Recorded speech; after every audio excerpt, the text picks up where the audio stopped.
Kakinada cinema రోడ్లో గల సూర్యకళ మందిరంలో సరస్వతి గాన సభ ఆధ్వర్యంలో 122వ వార్షిక దసరా సంగీత నృత్య నాటకోత్సవాలు మొదటి విడత కార్యక్రమాలు ఘనంగా ప్రారంభమయ్యాయి.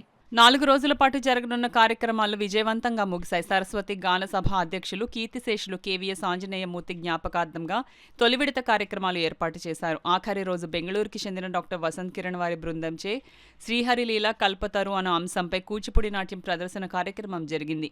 ప్రత్యేక నిపుణుల బృందం మేకప్, కాస్ట్యూమ్స్, లైటింగ్, సౌండ్ ఎఫెక్ట్స్తో జరిగిన నాట్య ప్రదర్శన అందరినీ విశేషంగా ఆకట్టుకుంది.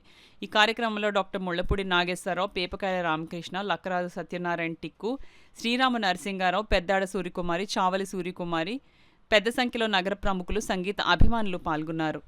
ఆ ప్రతిష్టాపన రోజు ఆ గుడిలో అద్భుతమైన ఆ ప్రతిష్టాపనకు నృత్యం సమర్పయామి అన్నప్పుడు నర్తించే అద్భుతమైన అవకాశం నాకు దొరికింది.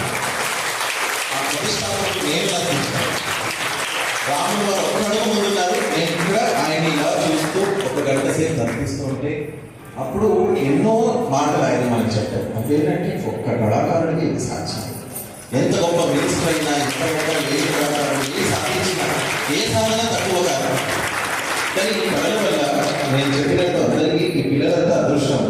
వీళ్ళందరూ ఈ పిల్లలు కాకినాడ వాసులే, ఇక్కడి వాళ్ళు. ఈ మానవసేన ఇక్కడ వీళ్ళ గురువు వాళ్ళు.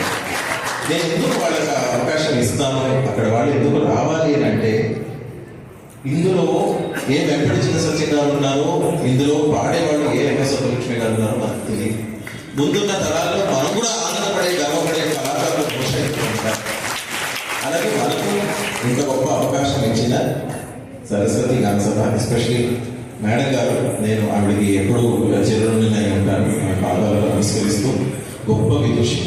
అటువంటి వారి నుంచి పిలుపు వచ్చినప్పుడు నేను రెండో మాట ఆలోచించలేదు. ఎందుకంటే చెయ్యటం